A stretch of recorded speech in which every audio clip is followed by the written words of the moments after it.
He turned my stolen wheelbarrow into a lawn ornament, so we gave him a backyard funeral. There is a wheelbarrow sitting in front of someone else's house right now. Planted with flowers. Being used as a lawn decoration. And it is yours. You watched this guy borrow your stuff, ignore your texts, go to Vegas, attend concerts out of state, and then have the absolute nerve to turn your property into a garden feature. The audacity is so staggering it almost loops back around to being impressive. And the kicker? Turns out that old wheelbarrow is an antique worth $500. $500 sitting in Dave's front yard growing petunias.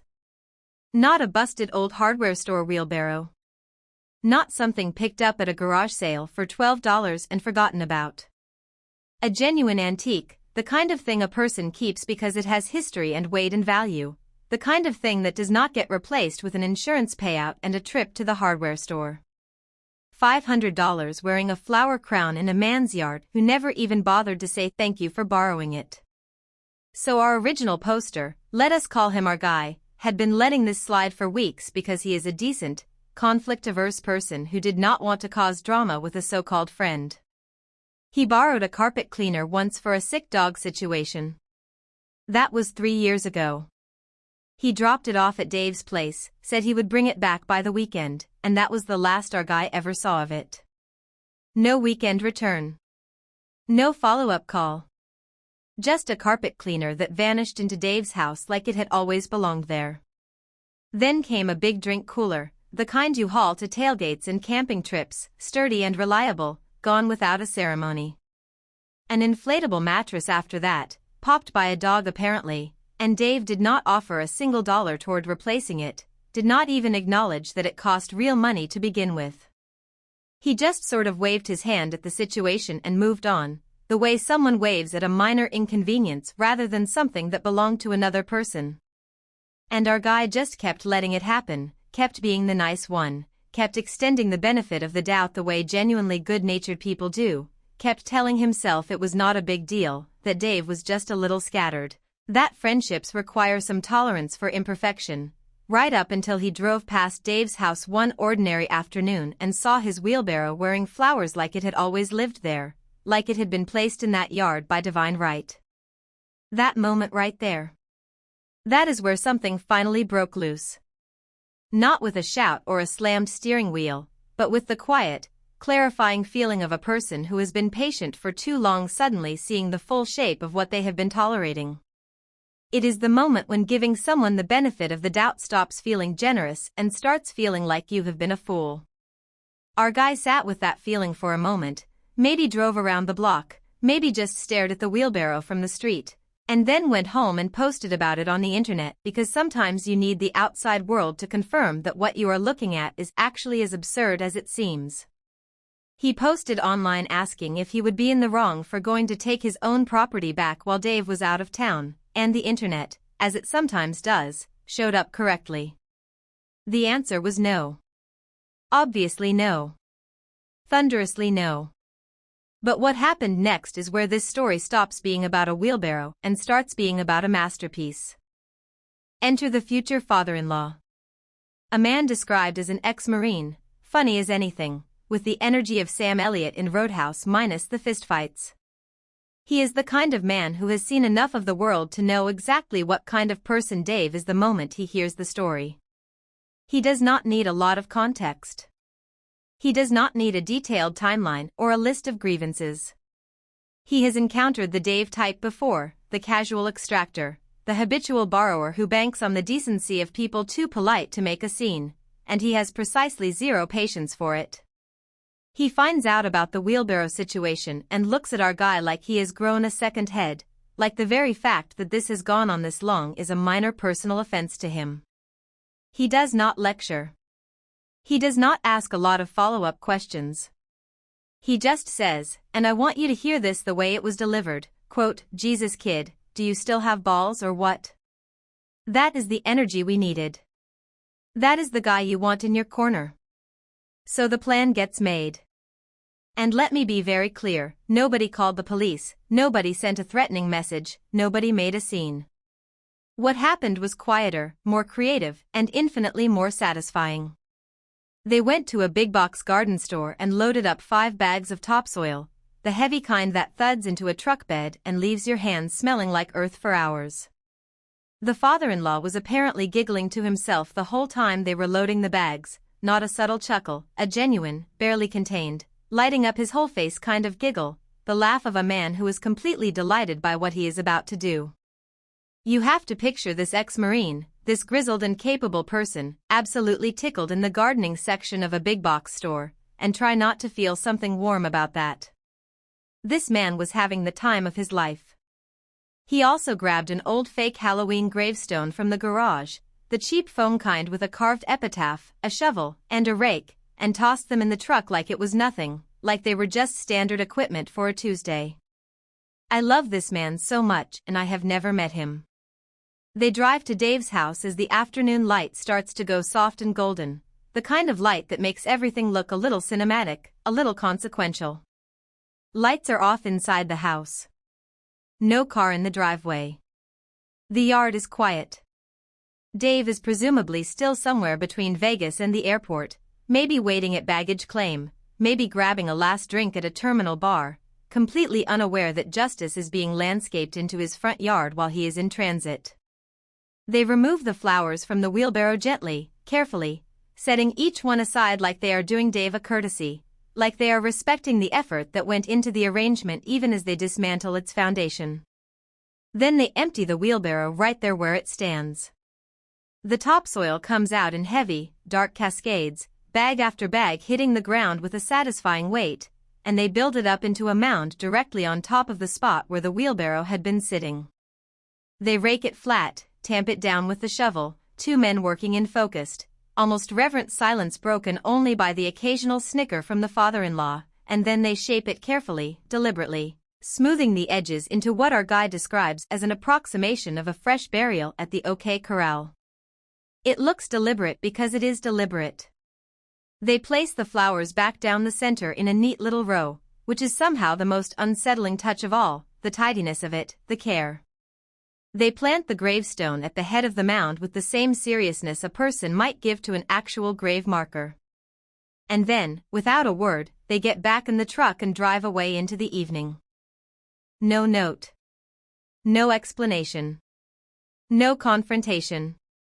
Just a freshly staged burial plot where the flower arrangement used to be.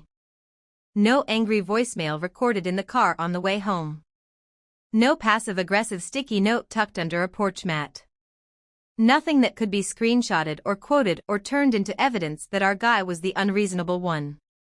Just the mound, the gravestone, the flowers laid out in a row like an offering, and an empty patch of dirt where a certain antique wheelbarrow used to sit. The silence of it is the whole point. Dave would come home and have to sit with that silence and figure out what it meant on his own.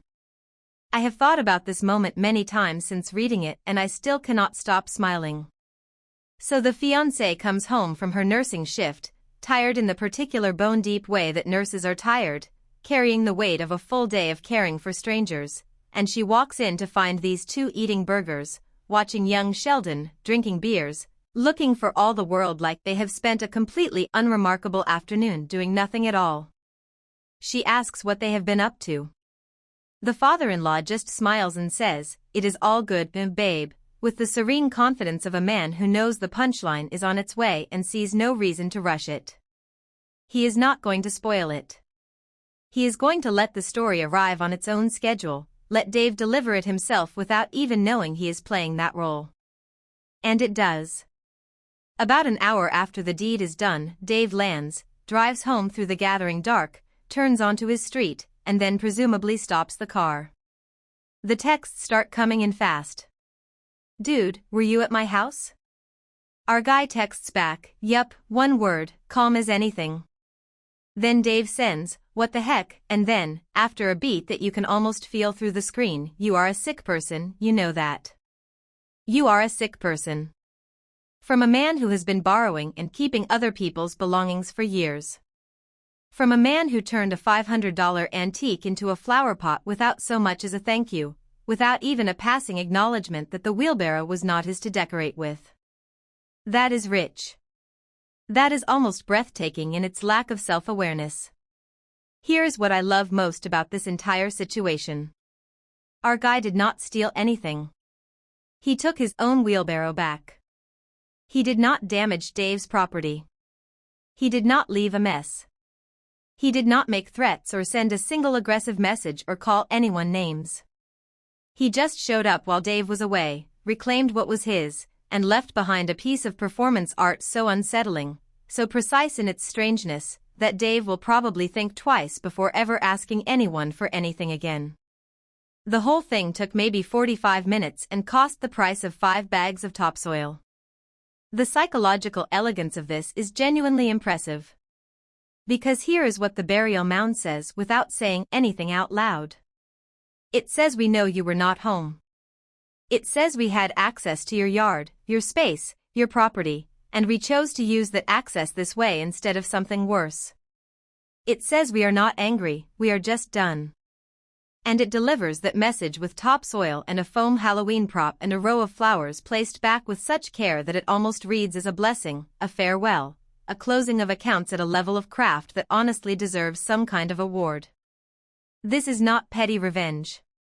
This is art. And the carpet cleaner. The cooler. The inflatable mattress. None of those things came back. Dave never replaced the mattress. Never apologized for it, never acknowledged that it cost money or that money represents someone else's time and effort. Never offered anything to account for the inconvenience or the loss. He just kept moving through the world collecting things that belong to other people and producing a vague shrug when asked about them, the shrug of a man who has practiced indifference until it feels like innocence. That pattern is not forgetfulness. Forgetfulness is losing track of something once. What Dave does is a system, a finely tuned operation built on the assumption that polite people will absorb the cost of his convenience rather than endure the awkwardness of demanding things back. And it worked for a long time. It worked because our guy is exactly the kind of decent, generous, conflict-averse person Dave seeks out, the kind of person who gives more grace than is warranted because they genuinely want to believe the best about people. But that ended the moment a certain ex-Marine started giggling in the parking lot of a garden center. Now let us talk about the verdict, because this story deserves one. Dave is not a forgetful friend. Dave is not someone going through a rough patch who just needs a little grace. Dave is a fully employed real estate agent making high commissions who has decided that other people's belongings are a free resource he is entitled to. The fact that he earns well and still does this makes it worse, not better. He does not need to borrow. He chooses to. Because it is easier and cheaper to take from someone who will not push back than to simply buy or rent what you need like an adult. Our guy was not wrong for any of this. He was not wrong for taking his property back. He was not wrong for not calling first to announce his arrival. He texted, Dave left him on read while posting from Vegas, and at that point every obligation to polite advance notice evaporated completely. You do not get to ignore a request, enjoy your vacation, and then complain about the method of retrieval when someone comes to collect what was always theirs. And if Dave never asks our guy for anything again, which feels likely given the gravestone situation, then this story ends perfectly. Not with a screaming match in a driveway, not with a ruined friendship that was not really a friendship anyway because friendships are not supposed to run in one direction only, but with a quiet, composed, deeply weird act of closure that our guy and his future father-in-law can laugh about for the rest of their lives. That is the only ending this story deserved. And they nailed it. My mom volunteered me to drive my grandparents without asking and then disappeared when it got awkward. She showed up to have lunch with her grandparents. Just lunch. A simple visit after a month away. And somewhere between sitting down and saying hello, her grandmother asked when she was coming to pick them up for their doctor's appointment. She had no idea what her grandmother was talking about. Because nobody had asked her. Nobody had told her. Her own mother had promised her time, her car, and her availability to her grandparents without ever once picking up the phone to ask if that was okay. So let us back up and understand the full shape of this situation. Our poster is 30, lives in a big city about an hour from her hometown, and works remotely. She used to be deeply involved in her grandparents' day-to-day lives when she lived nearby. Weekly lunches, doctor runs, helping around the house, being the kind of grandchild who remembered which pharmacy they used and which doctor made them feel rushed and which one actually listened.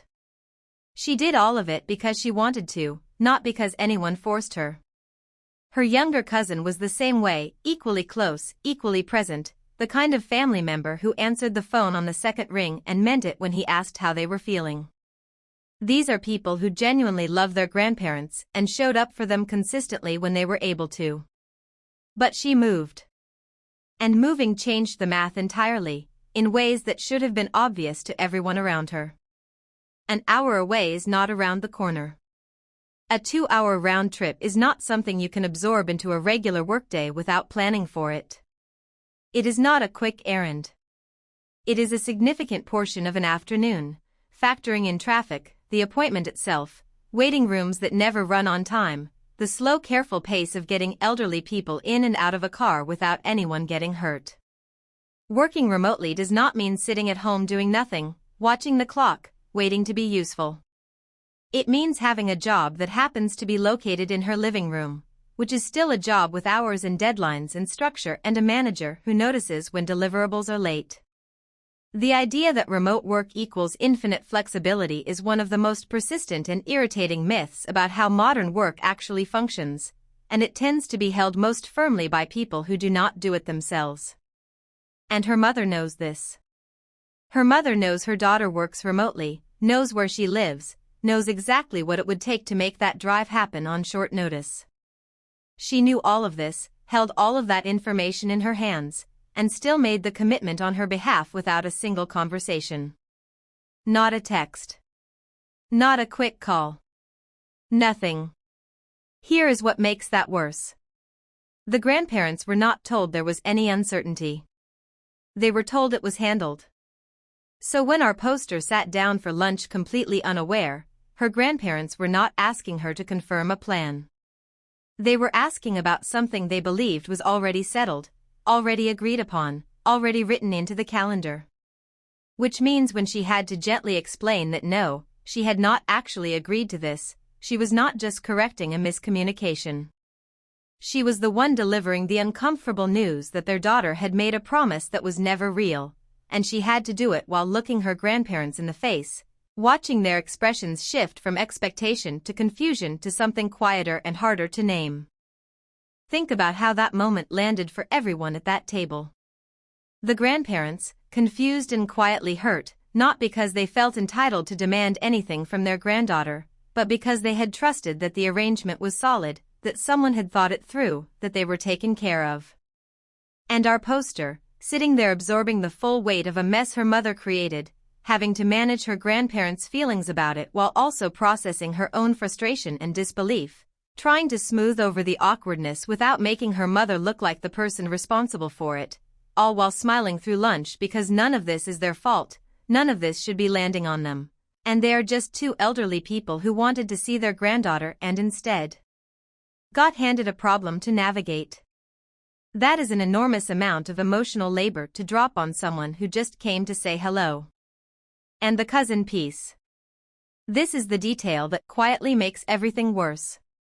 One of the aunts apparently told the grandparents to stop calling the cousin because he has his own life. Which, fine, that framing can sound reasonable in isolation, but think about what it actually means in context. That directive, delivered to elderly grandparents who are already trying to navigate which family members they are allowed to lean on and which ones they are supposed to protect from being asked too much, just quietly removes another support person from the picture. The cousin is hurt by it. The grandparents are hurt and confused and probably second-guessing every phone call they have ever made. And the people making these decisions are not filling the gap they are creating. They are not stepping up to cover what they are asking the grandparents to give up. They are just making the gap bigger and then stepping back from it and calling it boundaries. So the grandparents are now operating in a world where their options keep shrinking, where the people who should be present keep becoming unavailable by decree. The daughter who made the promise is apparently very, very busy. The other aunts are also very, very busy with their own lives and their own schedules and their own reasons for not being the one to drive to the appointment. The cousin has been gently pushed to the side by someone who had no right to do the pushing. And the granddaughter who actually shows up and wants to help is being scheduled without her knowledge, as if she is a rideshare app that exists to pick up the slack whenever the rest of the family has already declined. I want to say this as clearly as possible. Our poster is not the villain of this story. She is not avoiding her grandparents. She came to see them. She makes the drive. She makes time for lunch and for visits and for being present in the ways that she can. The problem is not her willingness, it is the way her availability is being treated as a given rather than a gift, as something that can be drawn from without acknowledgement or gratitude or even a basic conversation beforehand. When someone volunteers your time without asking, they are not just being thoughtless. They are making a decision about your life for you. They are deciding that their comfort and their schedule matter more than your autonomy, that it is easier to commit you than to figure out another solution. They are putting you in the position of either honoring a commitment you never made, and slowly building resentment every time you do, or declining it and feeling guilty for disappointing people you love who had nothing to do with the original decision. That is not a miscommunication. That is a pattern of control disguised as helpfulness, dressed up as family loyalty, and it relies entirely on the target being too kind to call it what it is. And this is not the first time her mother has done this. Our poster says that explicitly. This is a habit. Which means there is a history here, a long track record of her mother deciding what her daughter's time is worth and distributing it accordingly, making promises and then stepping back while someone else figures out how to honor them. That kind of thing does not happen once by accident. It happens repeatedly because nobody has ever made it stop, because the person doing it keeps encountering silence instead of consequences. Now for the verdict. Our poster is not wrong. She is not wrong for feeling blindsided. She is not wrong for gently correcting her grandparents on what was and was not agreed to. She is not wrong for being furious at her mother for orchestrating this situation and then leaving her grandparents to deliver the news. That last part especially. Her mother did not call to say, "Hey, I told them you would help, can you make it work?" She let the grandparents do that job for her. That is cowardly. That is what someone does when they know they overstepped but do not want to have the conversation about it directly. Our poster said she would be happy to help if she could plan for it in advance. That is not a person refusing to show up. That is a person setting a completely reasonable condition for how she can sustainably be present in her grandparents' lives. The solution here is not for her to silently absorb whatever last-minute requests come her way. The solution is for her mother to stop making unilateral decisions and start having actual conversations like an adult. And if that conversation ever happens, our poster should be clear. Not apologetic, not gentle, just clear. She is not a backup plan. She is not a resource to be allocated. She is a person with a job and a life and an hour of distance, and she still shows up because she loves her grandparents. That should be received with gratitude, not exploited as an opening for more. The moment she lets this pass without addressing it, the pattern continues. This is the line. And she deserves to hold it. Drop a comment telling me which story hit harder, the gravestone revenge or the family setup. And if you are still here, a like and subscribe means the world.